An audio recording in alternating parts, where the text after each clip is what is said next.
નમસ્કાર, voice India ટીવીમાં આપણું સ્વાગત છે. હું છું રશ્મિ રાણા. એક નજર આજના સમાચારો પર. સર, 19 વર્ષીય દીકરીએ મોતની છલાંગ લગાવી છે. શું છે ગુનાની હકીકત અને આરોપીની વિગત?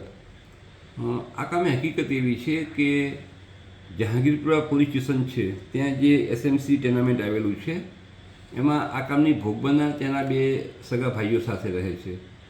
તેના સગા ભાઈઓ જે છે એ પીઓપીનું કામ કરે છે અને મૂળ વતની યુપીના છે. આ કામે જે આરોપી શેખ અસલમ અલી જે છે એ પણ પીઓપીનું કામ કરે છે અને ઉત્તર પ્રદેશનું મૂળ વતની છે. એટલે આ કામે ભોગ બનનાર અને હાલના જે આરોપી જે છે એ આજથી 10 મહિના પહેલાં એકબીજાના સંપર્કમાં આવેલા હશે.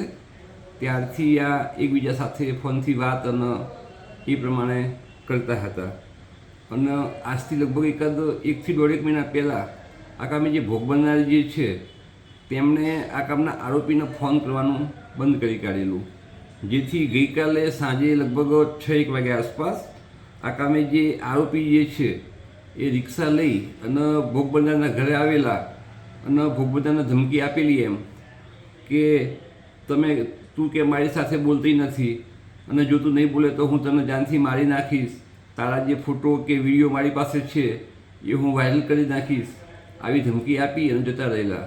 જેથી આ કામના જે ભોગ બનનાર જે છે એમના ભાઈ જે મુબારક ખાન જે છે એમને જહાંગીરપુરા પોલીસ સ્ટેશનમાં આવી અને આ બાબતે ફરિયાદ આપતા ગુનો રજીસ્ટર કરવામાં આવેલ છે. અને ત્યારબાદ આ કામે જે ભોગ બનનાર પોતાના ઘરે હતા સાંજના આશરે લગભગ રાતના 9-9:30 વાગે એ વખતે પોતાના જે મકાન જે છે એની ટેરેસ ઉપરથી પડતું મૂકી અને મરણ ગયેલ છે.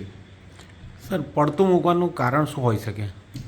પડતું મૂકવાનું આ એક જ કારણ છે કે આ કામના જે આરોપી જે છે એને જે ધમકી આપેલી મરણ જનારના એના કારણે આ કામના ભોગ બનનારે ત્યાંથી પડતું મૂક્યું છે એવું હાલ પ્રાથમિક તપાસમાં જાણવા મળેલ છે.